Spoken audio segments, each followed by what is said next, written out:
El siguiente programa es presentado con el patrocinio de Verdades Eternas, diseños exclusivos. A la hora de hacer un obsequio existen muchas opciones, pero regalar detalles con los que puedes edificar a otros solo los encuentras en Verdades Eternas, diseños exclusivos y personalizados, para que en cualquier fecha especial bendigas a los que amas gratamente. Haz tu pedido ahora mismo al 317-427-0754 o al 300-445-0681. Verdades Eternas, detalles que edifican.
Mi amado, muy buenos días.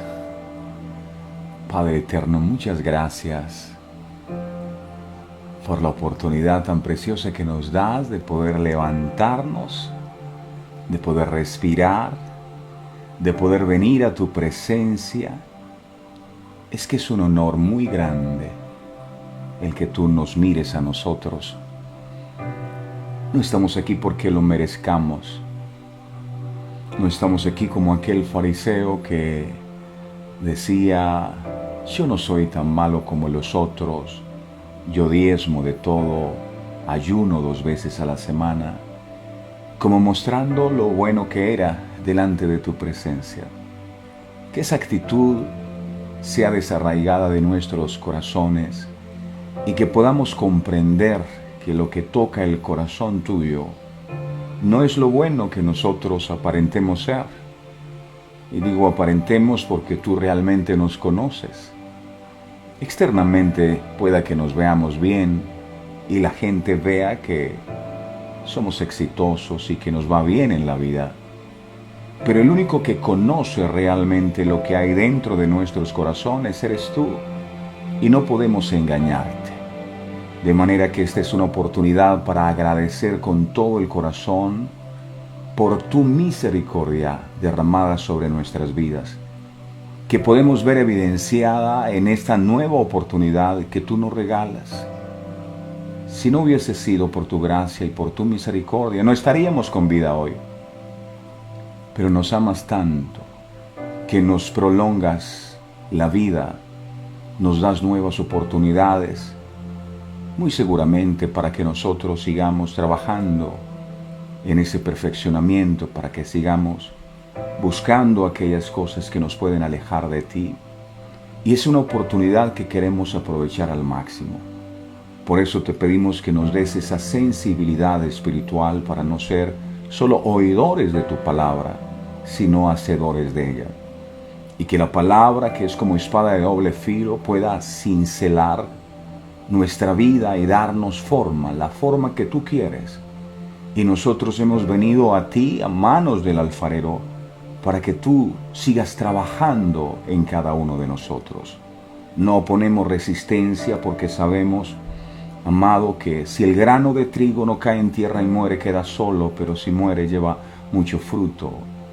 Hay muchas áreas a las cuales tenemos que morir, hay muchas cosas en nuestra vida que tienen que morir para que tú puedas realmente manifestarte a través de nosotros.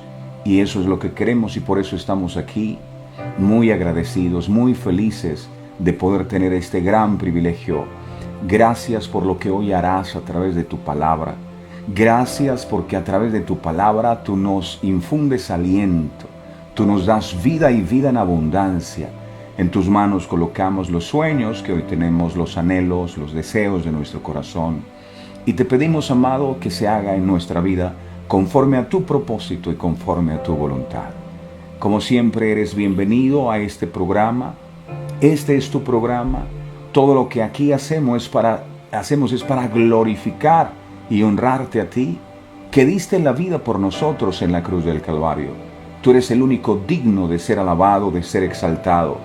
Gracias por el don de la fe que nos permite creer que tus ojos están abiertos y los oídos tuyos atentos a la oración que se hace en este lugar. Confiamos, aunque muchas veces no veamos, que tú eres fiel a tus promesas. Y tú dijiste en alguna ocasión que el Espíritu Santo tuyo estaría con nosotros todos los días de nuestra vida hasta el fin del mundo. Y yo creo que hoy no es la excepción. Tú estás con nosotros hoy. Por eso te alabamos, por eso te bendecimos y te glorificamos. En el nombre poderoso de Jesús. Amén, amén y amén. Familia de verdades eternas, amados del Señor, muy pero muy buenos días. Un abrazo fraterno a todos y las más ricas bendiciones en el comienzo de esta nueva jornada. Está lloviendo en el sector donde nos encontramos. Lluvia hermosa, maravillosa, el ambiente perfecto y propicio para disfrutar de este momento de intimidad con nuestro Padre Celestial. Ayer me llamó mucho la atención en la enseñanza que el Señor nos daba acerca de un hombre llamado Enoc, que fue traspuesto porque caminó con Dios, no vio la muerte, y dice la Biblia que agradó a Dios. Este hombre agradó a Dios. Y cuando profundizábamos acerca de qué fue lo que hizo este hombre para agradar a Dios, dice el verso siguiente de Hebreos 11, dice: sin fe es imposible agradar a Dios. Enoc fue un hombre que agradó a Dios porque le creyó a Dios con todo el corazón. Ojo, dije, le creyó a Dios, porque una cosa es que usted crea en Dios. Y creer en Dios es simplemente aceptar que hay un ser superior que creó los cielos y las tierras. Y eso no cambia en nada la situación. Yo creo en Dios, en alguien que creó los cielos y la tierra. Pero cuando usted dice que le cree a Dios, usted sabe que su Dios es poderoso, que su Dios no ha perdido una sola batalla, que a su Dios nada le queda grande, porque lo que es imposible para el hombre no es imposible para nuestro Dios. Cuando eso es revelado a nuestro corazón, inmediatamente se va de nuestra vida la angustia, se va de nuestra vida la preocupación, se va la ansiedad, se va el temor, porque sé que mi Dios tiene el control y Él no va a permitir que nada malo pase en mi vida. La Biblia dice que Dios no nos ha dado una prueba mayor que la que podamos resistir. De manera que cuando una prueba viene a nuestra vida, el Señor primero supo que usted y yo podíamos resistir esa prueba. Pero lo interesante de todo es que juntamente con la prueba, Dios nos da una salida. Hay una salida para usted en ese momento difícil que pueda estar atravesando. Su Dios sigue siendo grande, sigue sentado en su trono de gloria y sigue teniendo el control de la situación que usted pueda estar atravesando en este día. Así que alégrese. Así que hoy gócese, gozaos profundamente cuando os halléis en diversas pruebas, sabiendo que la prueba de vuestra fe produce paciencia. Así que mis amados hermanos, adelante, confiemos, agrademos el corazón de Dios.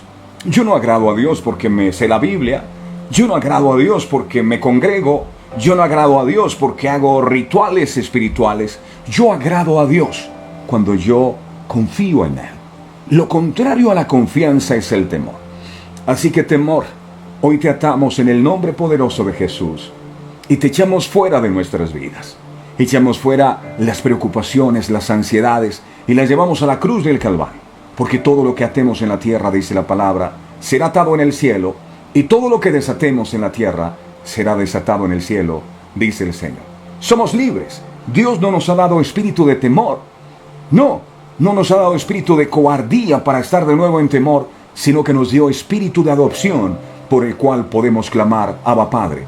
Podemos decirle papito. Podemos no solo confesar, sino creer que somos sus hijos, Y si somos hijos de Dios, Dios pelea por nosotros. Dios suple nuestras necesidades. Él nos cuida siempre. Que así sea en este día, mis amados. Bienvenidos a este momento íntimo con el Señor. Gracias a todos por estar aquí con nosotros hoy. Dios les bendiga. Estamos listos y dispuestos para recibir tu palabra. Al principio era el verbo, la palabra, dice Juan 1:1, y la palabra era con Dios, y la palabra era Dios. Jesús es el verbo de Dios, o la palabra de Dios que se hizo carne. Y Jesús está en medio de nosotros, y nos dejó su palabra y nos dejó su consuelo. Hoy queremos, amado, recibir esta palabra, que esta palabra que tú hoy traes no vuelva vacía, sino que pueda ser atesorada en nuestros corazones. Estamos deseosos de escuchar el consejo tuyo hoy. Habla, mi Señor, que tu pueblo escucha. Gracias, Señor. Amén y amén.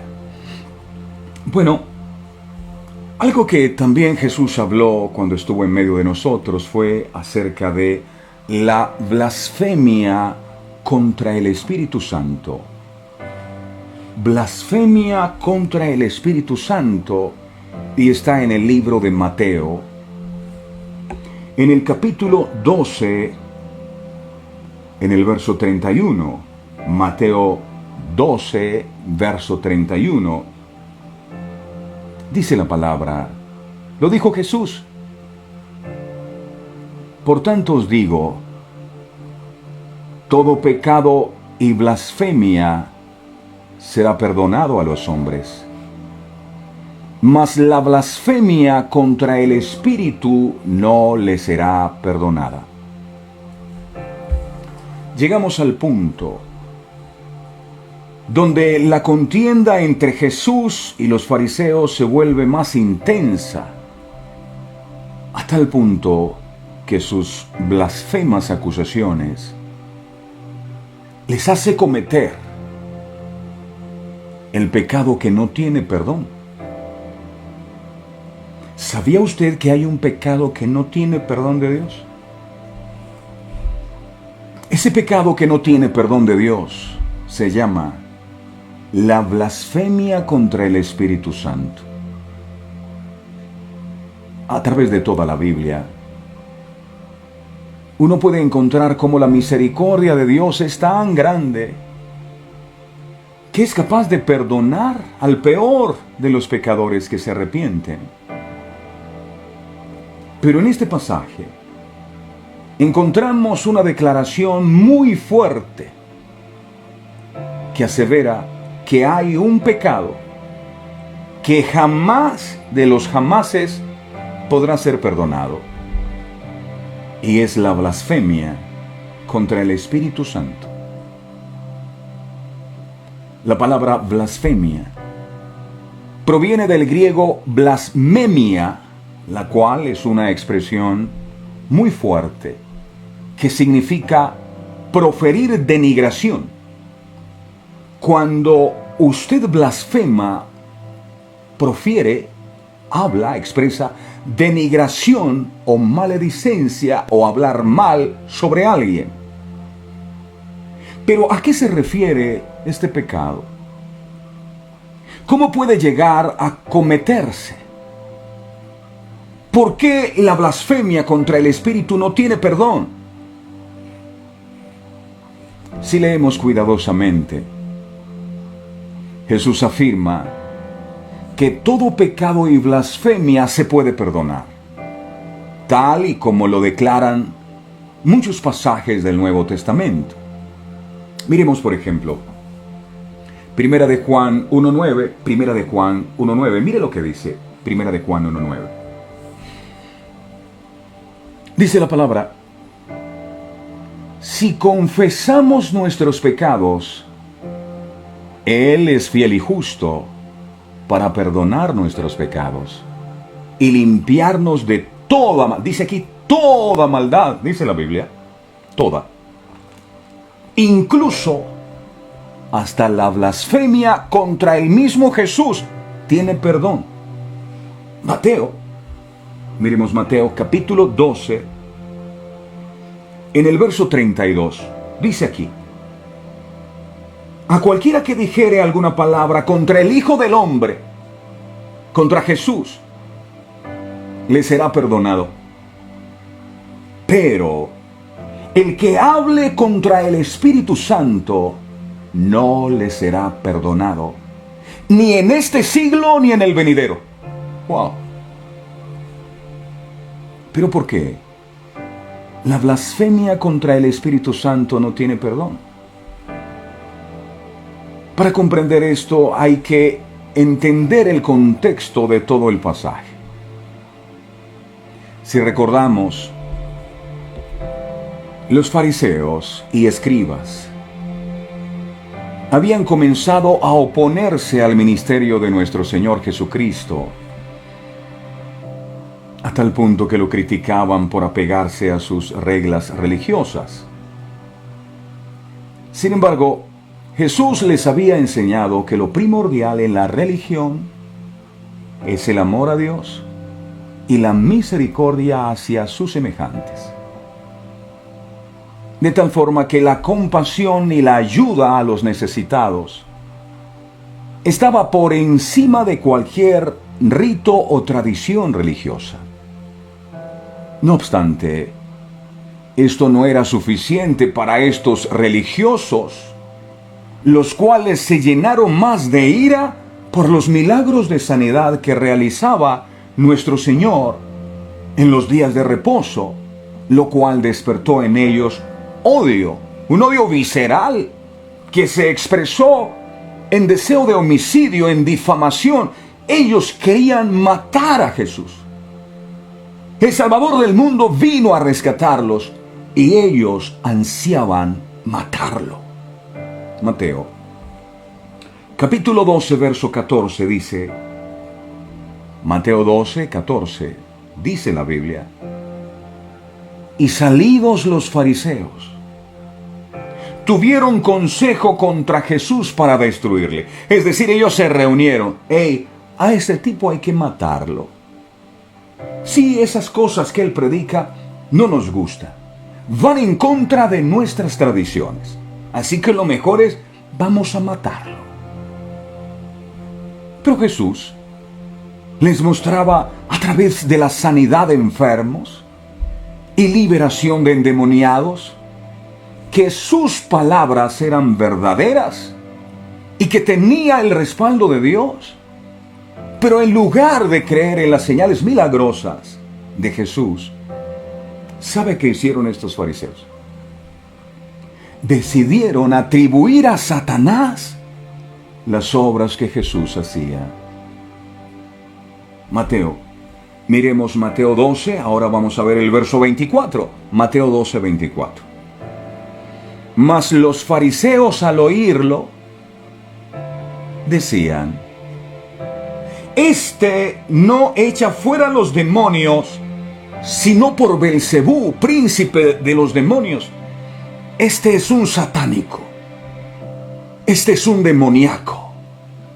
Wow. Decir que Jesús echaba fuera los demonios por Satanás se convirtió en un pecado imperdonable. Porque estos fariseos no blasfemaron por ignorancia, sino con completo conocimiento de lo que estaban haciendo. Blasfemar, que es maldecir, que es renegar, por ignorancia, no es pecado. Pero blasfemar con pleno conocimiento, eso es imperdonable, según el mismo Jesús lo expresó. Estos fariseos habían visto la mayor obra de autoridad y señal que Jesús podía hacer frente a ellos, el echar fuera demonios. ¿Qué otra señal podría pedir alguien? Estos hombres habían escuchado la doctrina de Cristo y presenciado cómo el Espíritu de Dios lo respaldaba al momento de sanar a los enfermos. Les había explicado cómo la ley y los profetas se cumplían en su vida. Habían escuchado el testimonio de Juan el Bautista. Sin embargo, después de haber recibido tanta luz, su respuesta fue el rechazo. La Biblia dice en Juan 1:11, a lo suyo vino y los suyos no le recibieron. Pero no cualquier tipo de rechazo. Lo trataron como si estuviera loco, como si estuviera endemoniado. Marcos, capítulo 3, verso 21 dice, Marcos 3:21 dice,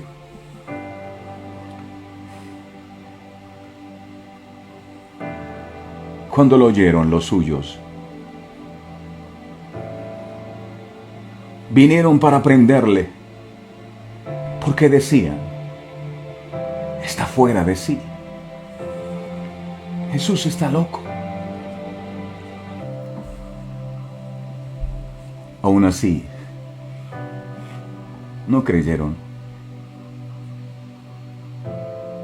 El señor Humberto está loco. Prefiero estar loco por Cristo. Endurecieron sus corazones con tantos señalamientos, resistencia, oposición.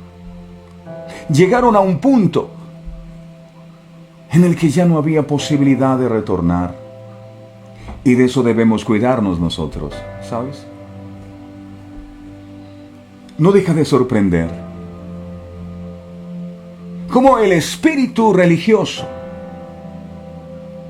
movido por sus propios intereses, puede llegar a estar tan ciego y ser tan malvado. Pero con esto coincide el diagnóstico que el mismo Jesús hizo en Juan capítulo 3, verso 19 al 20. Juan 3, 19 al 20. Jesús dijo, y esta es la condenación, que la luz vino al mundo. Él es la luz del mundo. La luz vino al mundo, y los hombres amaron más las tinieblas que la luz, porque sus obras eran malas. Porque todo aquel que hace lo malo aborrece la luz y no viene a la luz, para que sus obras no sean reprendidas. Por eso muchas personas no les gusta la palabra de Dios, la rechazan. Aborrecen la luz para que sus obras no sean manifestadas. Lo que los escribas dijeron acerca de Jesús, que echaba a los demonios por Belcebú, no tenía sentido. No era más que un intento absurdo de negar lo evidente. Y esto ocurre una y otra vez con el hombre. El hombre es capaz de creerse cualquier cosa, por absurda que sea, con tal de negar a Dios. Jesús no estaba aliado con Satanás, sino que por el contrario se le oponía e incluso lo había sometido triunfando sobre él. Para que lo entendieran, les puso dos pequeñas ilustraciones. Una está en Mateo 12:25. Dice, sabiendo Jesús los pensamientos de ellos, les dijo, todo reino dividido contra sí mismo es asolado, y toda ciudad o casa dividida contra sí misma no permanecerá. El Señor Jesucristo compara el reino espiritual de Satanás con un reino humano, con el fin de resaltar la insensatez de la idea presentada por los escribas. Si hay una disensión, si hay una división interna en un reino, ese reino no puede durar mucho. Si hay peleas continuas entre esposo y esposa, el matrimonio no durará. Si hay división dentro de una iglesia local, esta no durará. Si Satanás está en guerra con sus propios demonios, entonces está acabado porque ha empezado una guerra civil en su reino. Si Jesús echaba a los demonios por Satanás, entonces le estaría causando una revuelta al interior de su reino. Este mundo no es un escenario de una división dentro del reino de Satanás, sino el de un terrible conflicto entre el poder del mal y el poder de Dios, entre el reino de Cristo y el reino de las tinieblas. La segunda ilustración que el Señor usa para tratar de convencerles de que Él no era aliado de Satanás está en Marcos 3:27. Marcos 3:27. Dice la palabra en Marcos 3:27. Ninguno puede entrar en la casa de un hombre fuerte y saquear sus bienes si antes no le ata, entonces podrá saquear su casa.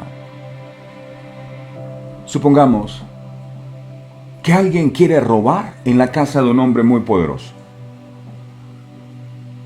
Cuando le tiene bien atado, entonces podrá desmantelar sus bienes, pero no antes. Lo que no tiene sentido es pensar que el dueño de la casa preste su ayuda al ladrón para que le robe. Y esto era precisamente lo que los escribas estaban diciendo. Que el diablo estaba ayudando a Jesús a liberar las almas que éste tenía aprisionadas. Eso sí que era una locura. Jesús había encontrado al hombre fuerte, Satanás. Y dice la Biblia, allí en el desierto lo venció. Marcos 1:13 dice. Marcos 1:13. Dice, y estuvo allí en el desierto 40 días. Y era tentado por Satanás. Y estaba con las fieras y los ángeles le servían. Desde entonces, Jesús había recorrido toda aquella región, estropeando, frustrando y anulando sus malévolas obras. Marcos capítulo 1, verso 34. Marcos 1:34. Dice la Biblia en Marcos 1:34, y sanó a muchos que estaban enfermos de diversas enfermedades, y echó fuera muchos demonios. Echó fuera muchos demonios, y no dejaba de hablar, y no dejaba hablar a los demonios, porque le conocían. Cuando los demonios veían a Jesús, temblaban.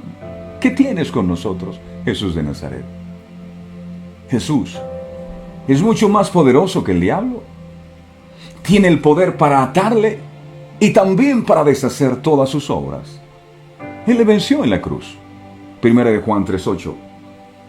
Dice, Primera de Juan, capítulo 3, verso 8. Dice, todo aquel que es nacido de Dios. Verso 8, perdón. El que practica el pecado es del diablo, porque el diablo peca desde el principio. Para esto apareció el Hijo de Dios, para deshacer las obras del diablo. El propósito final del Señor es liberar las almas y los cuerpos de los seres humanos que están bajo el dominio de Satanás. A esto se refiere cuando dice, saquea su casa. Los escribas tenían una gran responsabilidad. Ellos conocían de primera mano que todo el ministerio de Jesús era una demostración directa y clara del Espíritu Santo. El mismo Nicodemo, un principal entre los judíos, lo había dicho en Juan capítulo 3, verso 2. Miremos Juan 3:2. Juan 3:2 dice, este vino a Jesús de noche y le dijo, Rabí. Mire lo que dijo. Sabemos, ellos sabían, sabemos que has venido de Dios como maestro, porque nadie puede hacer estas señales que tú haces si no está Dios con él. Sabemos, es decir, ellos tenían el conocimiento. Pero ¿de qué sirve tener el conocimiento si no tenemos la revelación de Dios? De nada sirve. Ellos sabían que Jesús, que Dios estaba con él, que el Espíritu Santo estaba con él.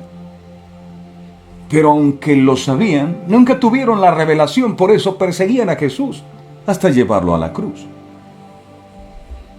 Y debemos cuidarnos de eso. Podemos tener mucho conocimiento de la palabra, pero el conocimiento no sirve de nada si tú no tienes la revelación de Dios. Pero ahora ellos, aunque tenían el conocimiento, teniendo delante de sí mismos toda la evidencia, habían emitido un juicio condenatorio sobre Jesús. Le trataron de la peor forma posible. Dijeron que estaba endemoniado, que era un aliado de Belcebú, que estaba fuera de sí, que estaba loco. Esta decisión, una vez más tomada deliberadamente, sería irreversible y haría imposible cualquier arrepentimiento en el corazón de ellos. Yo pregunto, ¿será que Jesús no vino también por los escribas y fariseos? Por supuesto. Él vino a morir también por ellos. Pero ellos no fueron salvos. No porque Dios no haya querido, sino porque ellos no lo permitieron. Y puede pasar con nosotros. El Señor todos los días en su infinita misericordia nos envía su palabra. De nosotros depende si recibimos el mensaje y nos arrepentimos, o sencillamente nos pasamos toda la vida resistiendo lo que el Señor nos está hablando. Pero ¿por qué era tan grave?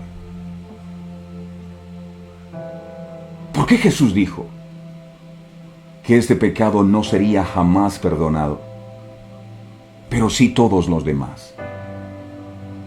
Atentos a esto. Para eso es necesario fijarnos en cómo llamó Jesús a este pecado: la blasfemia contra el Espíritu Santo. ¿Por qué se refirió de esta manera? Porque lo que estaban haciendo era resistir al Espíritu Santo.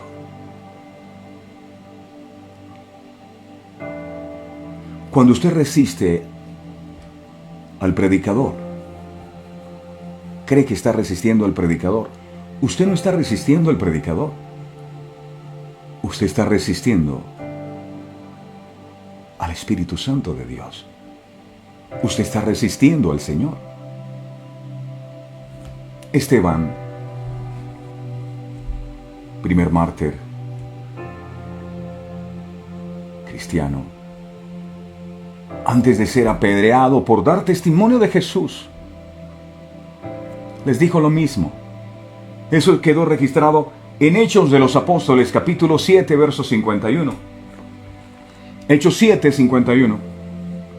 Dice: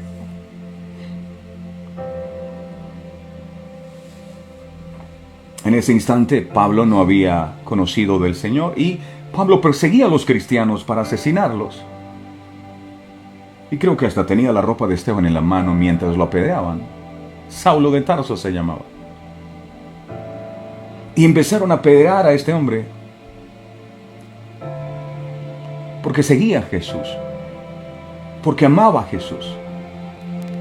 Y antes de morir, Esteban levantó su voz y dijo: duros de cerviz e incircuncisos de corazón y de oídos,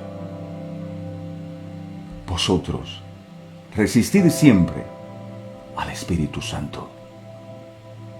Como vuestros padres, así también vosotros. Esteban predicaba y ellos lo apedreaban, y les dijo: ustedes no me resisten a mí. Ay, es que el señor Humberto siempre diciendo esas cosas. A mí no me resisten. No me manden más esos programas. A mí no me resisten. Yo no veo más ese programa. A mí no me resisten. Usted está resistiendo al Espíritu Santo de Dios, está blasfemando contra el Espíritu Santo de Dios, y eso jamás tendrá perdón. Entonces, tenemos que preguntarnos, ¿cuál era la obra del Espíritu Santo? Que ellos estaban resistiendo. En las Escrituras, el Espíritu Santo tiene dos funciones principales. La primera de ellas, revelar la verdad de Dios a las personas. Si usted dice ahí, está escuchando este programa y dice, wow, yo pude entender el mensaje, porque yo había leído muchas veces y no había comprendido. Eso se llama revelación. El Señor le dio la revelación. ¿Y eso lo hace quién? El Espíritu Santo. No es porque yo sea un buen predicador, es el Espíritu Santo. El Espíritu Santo revela la palabra y capacita a las personas para hacer la obra de Dios. Lo hace Él. Mire qué dice Juan, capítulo 16, versos del 13 al 15. Juan 16, del 13 al 15, dice la palabra: pero cuando venga el Espíritu de verdad, Él os guiará a toda verdad. Eso hace el Espíritu Santo, nos permite comprender la verdad. Y dice, porque no hablará por su propia cuenta, sino que hablará todo lo que oyere y os lo hará saber, o os hará saber las cosas que habrán de venir. Verso 14. Él me glorificará, porque tomará de lo mío y os lo hará saber. El Espíritu Santo toma de lo del Señor y lo hace saber. Todo lo que tiene el Padre es mío. Por eso dije que tomará de lo mío y os lo hará saber. Eso hace el Espíritu Santo. Por lo tanto, cuando acusaron a Jesús de estar endemoniado, estaban resistiendo la revelación que el Espíritu Santo estaba dándoles acerca del Señor Jesucristo y de la naturaleza de sus obras. Jesús estaba expulsando demonios y el Espíritu Santo, yo me imagino que gritaba, ¡Ey! Él es el Hijo de Dios. Él es el Mesías. Miren las obras que hace. Y esto debe ser más que suficiente. Y ellos decían, no, este es un satánico. Sin darse cuenta que resistían era al Espíritu Santo. Juan capítulo 16, versos 7 al 11. Juan 16, 7 al 11 dice, pero yo os digo la verdad, os conviene que yo me vaya, porque si no me fuera, el Consolador no vendría a vosotros, mas si me fuere, os lo enviaré.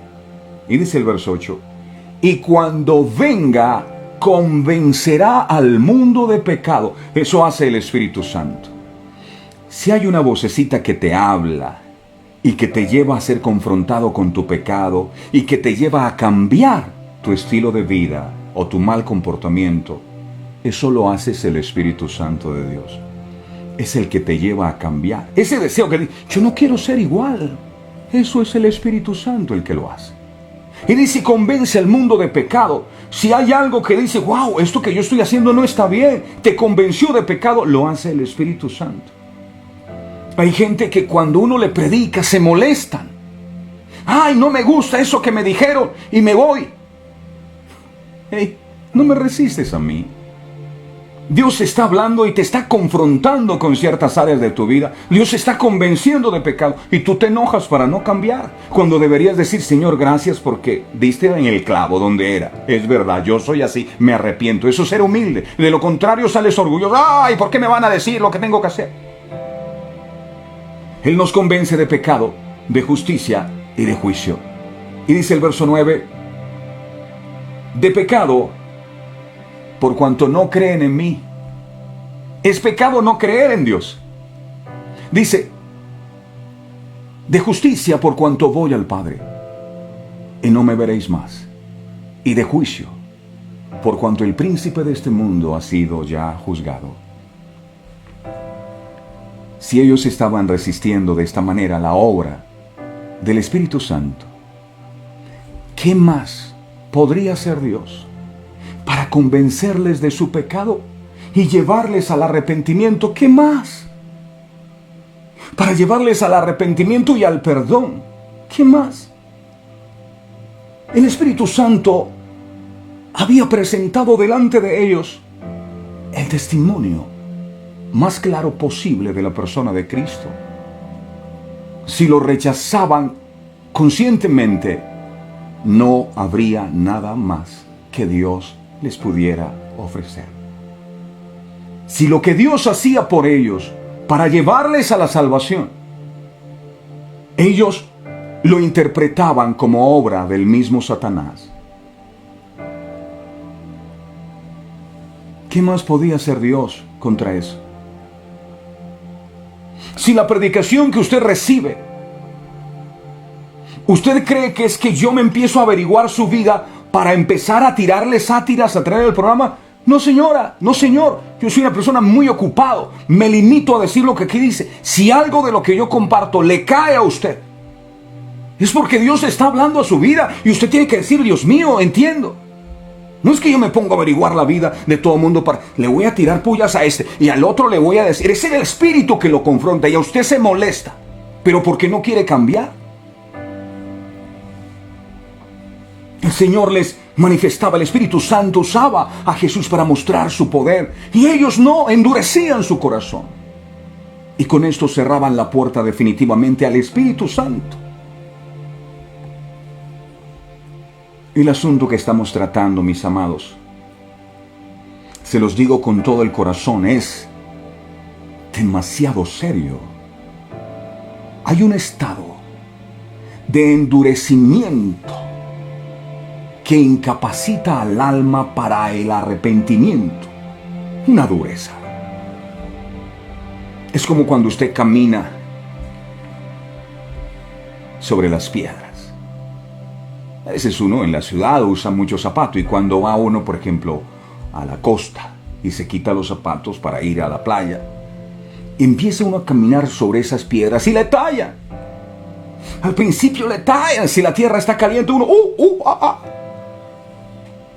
Pero con el paso del tiempo va saliendo callo debajo del pie. Y ya lo que antes le molestaba ya no le molesta. Y uno camina tranquilo. Yo recuerdo que jugaba fútbol de pequeño sin zapato en esas piedras. Tenía callo. Y a veces nos encallecemos tanto con respecto al pecado que ya a lo bueno le decimos malo y a lo malo bueno y no nos damos cuenta que necesitamos cambiar. ¡Hay callo! Estos fariseos estaban encallecidos. Tenían a Jesús, el Salvador del mundo, delante de ellos. Jesús les hacía milagro y ellos decían, ese es Belcebú. ¡Hey! Todos recordamos el caso de Faraón, ¿verdad? ¿Se acuerdan de Faraón en Egipto? Y a veces cuando uno habla de Faraón, porque le enseñaron que Faraón es un prototipo de Satanás. Pero sin meterle tanta historia a esto, Faraón era un hombre. Era una persona que gobernaba en Egipto cuando Israel estaba allá. Era una persona como usted y como yo, que tenía poder, sí, pero era un ser humano.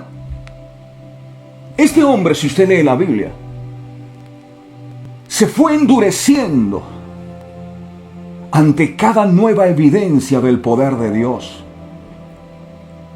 que su siervo Moisés le mostraba. Moisés tiraba la vara, se convertía en serpiente.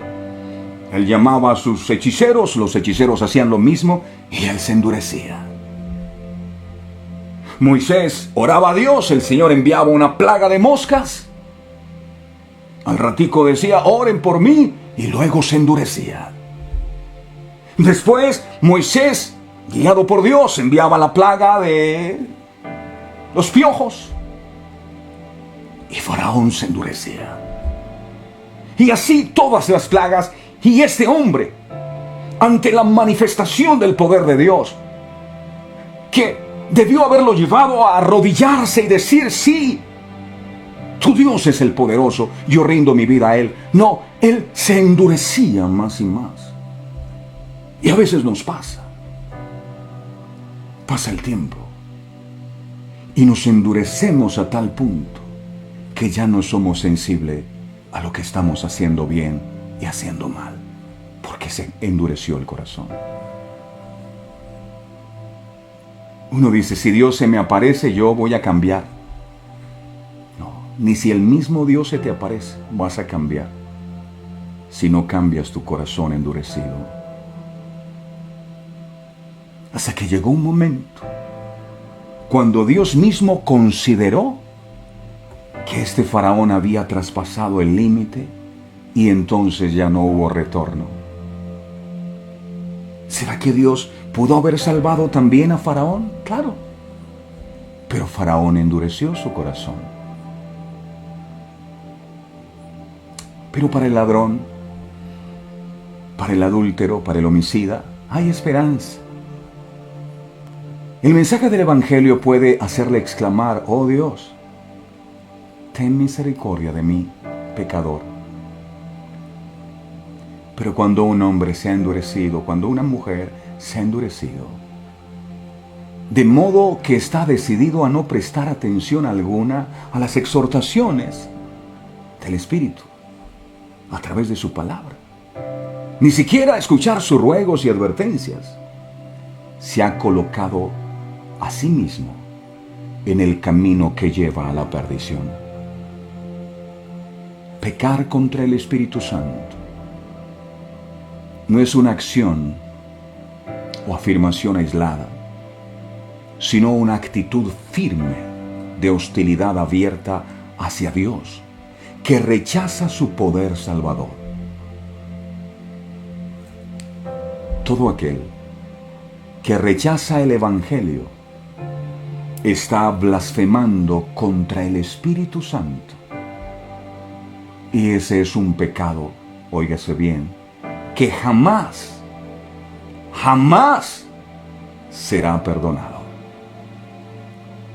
En otras palabras, quien desprecia el Evangelio o lo que dice la palabra de Dios, las enseñanzas del Señor, no sabrá cómo alcanzar el perdón de Dios a través de la obra de Cristo, y por eso se perderá el día que parta de este mundo. Blasfemar también es conocido como pecado de muerte.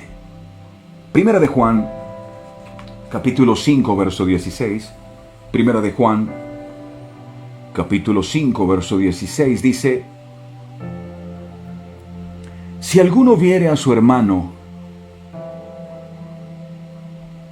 cometer pecado que no sea de muerte, pedirá y Dios le dará vida. Esto es para los que cometen pecado que no sea de muerte. Hay pecado de muerte por el cual yo no digo que se pida. Y tiene su analogía en el Antiguo Testamento, donde Dios habla de un pecado cometido con soberbia. No había sacrificio que se pudiera ofrecer para expiar tal pecado. Por ende, la persona que cometía dicho pecado será cortada de en medio del pueblo, por cuanto tuvo en poco la palabra de Jehová. No lo digo yo, está escrito aquí. Lea su Biblia. Números capítulo 15, mire lo que dice. Números 15, 30 al 31. Esto no es un juego. Números 15, 30 al 31.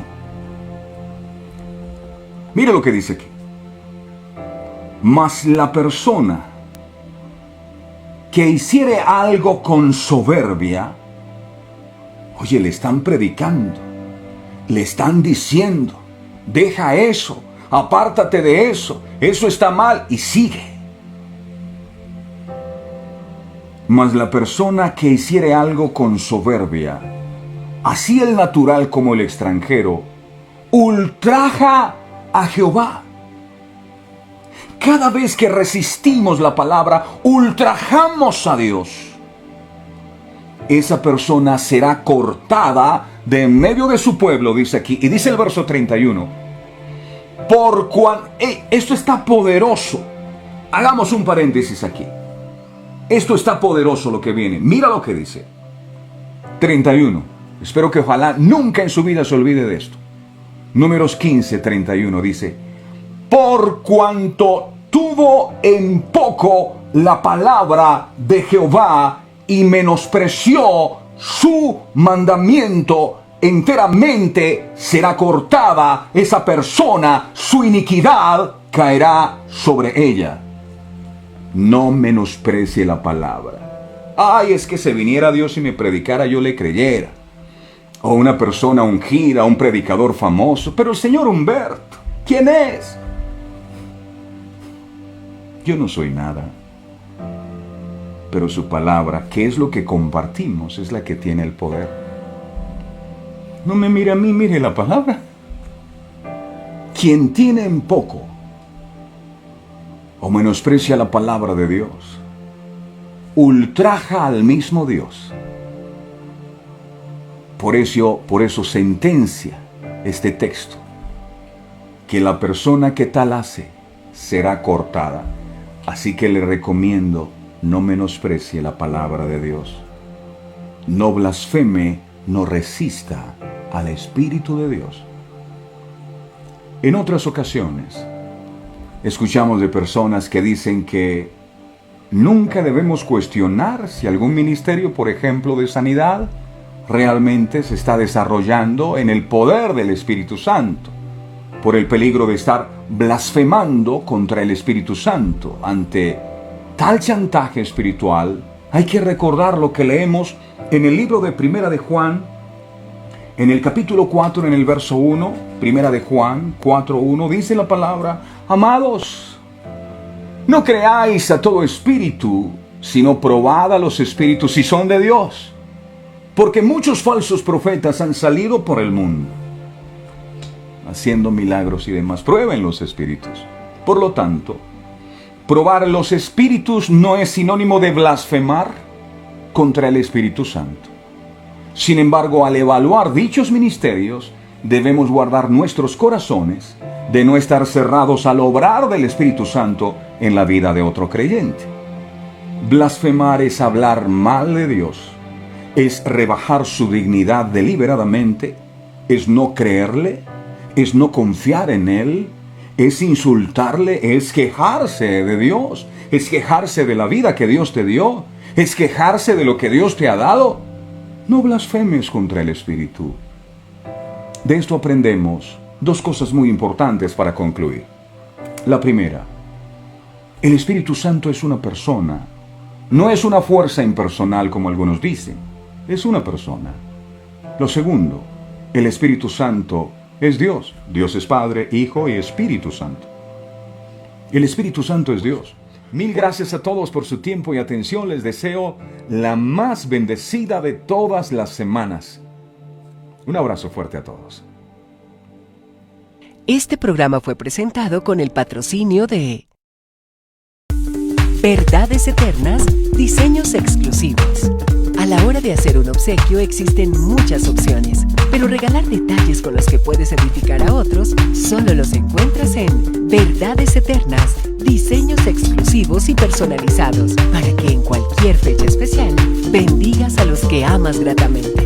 Haz tu pedido ahora mismo al 317-427-0754 o al 300-445-0681. Verdades Eternas, detalles que edifican. Verdad.